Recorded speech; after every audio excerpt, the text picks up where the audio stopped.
Welcome to Profiles in Community Champions. Today I'm joined by William Bradford, President and CEO of United Communications. So, William, thank you for joining. And to get started, can you tell us a little bit about United Communications and the communities that you serve?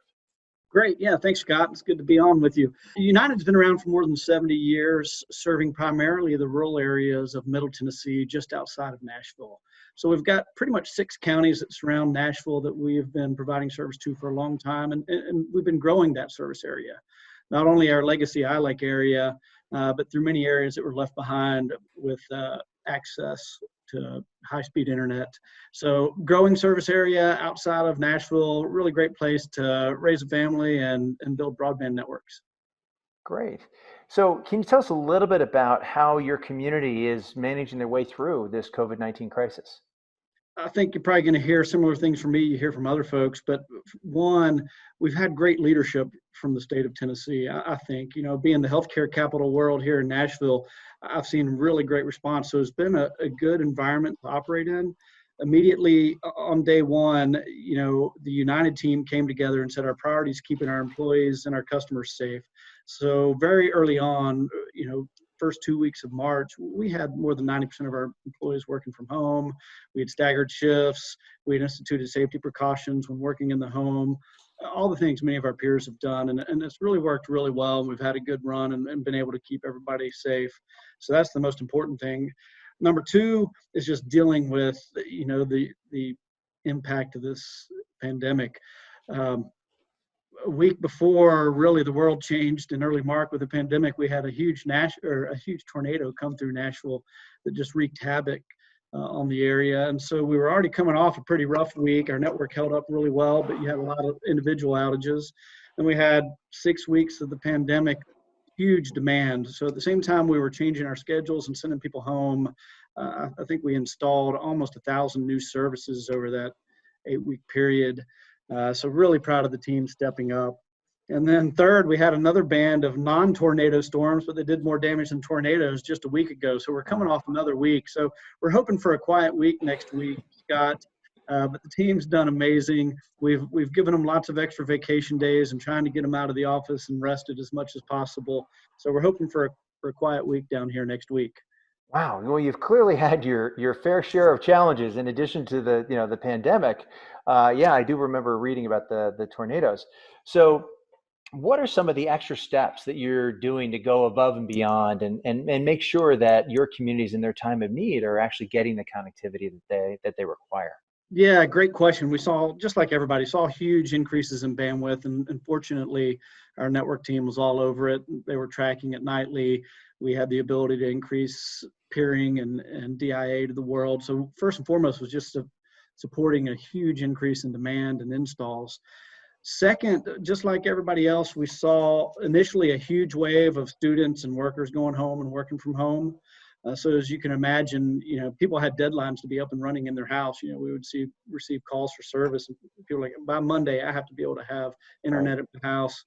And so really, we worked really hard. The team was working around the clock over weekends to get people installed.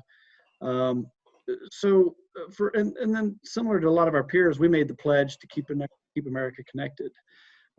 So you could see early on, and Tennessee was hurt just as much as anybody. We're a big tourism industry, lots of hotels, lots of entertainment. And so I think more than 400,000 people alone in the state of Tennessee have applied for unemployment over the last 6 weeks. So it's really devastating to the local economy too. So just at the time when people need broadband more, they're suffering through uncertainty around their own economic situation. So very early on, we knew that the FCC pledge was a no-brainer. Those were things we were already doing. We don't require credit checks or deposits for internet service, never have. We work with customers on payment plans. We like to say this is a great place to do business. You don't really worry about your customers and they don't worry about us. And so we were already doing a lot of those things.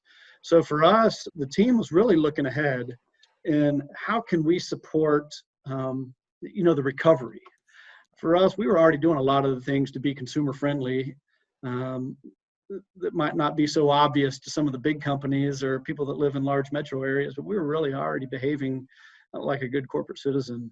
So for us, being a part of the recovery was a unique way for us to do more.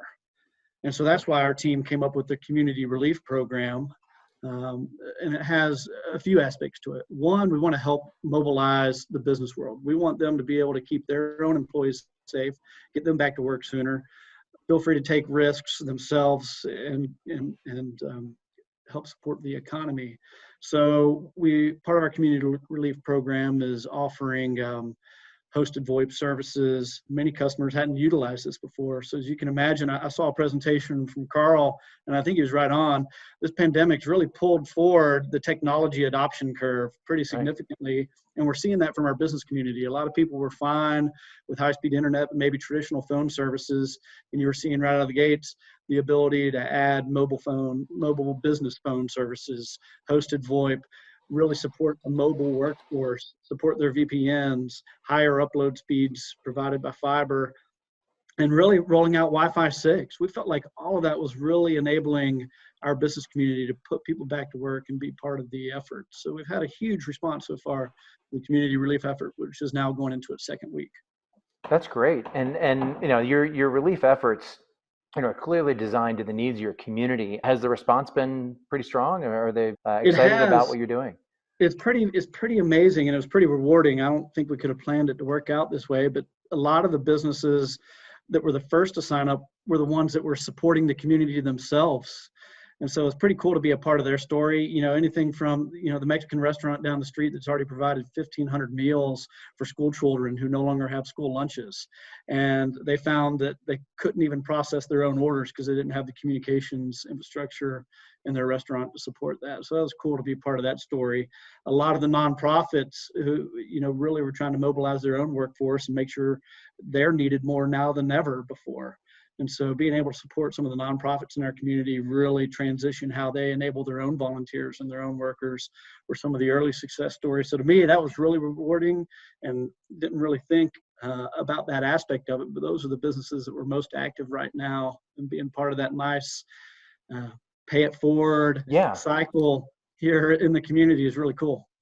Yeah, and this is all a part of your brand and what you stand for, and making sure that you're doing first what's right for your subscribers, and then let the business work itself out. And I think that's a really, really strong message, especially in the current times of crisis. Yeah, absolutely. I think we've been here for more than 70 years, and we want to be here another 70 years. And I think this is our time. Our employees really stood up. They knew when this thing hit, this was our time to support our community, and our community needed us the most. And so really proud of what the team's done. They've really embraced the challenge. At the same time, they were all going to work from home, changing their own lifestyles. They were aggressively putting new plans in place for us to adapt and be there for our community. So really commend them. It's an amazing story. And William, I appreciate you taking the time today to share with us, and thanks again. Thanks, Scott.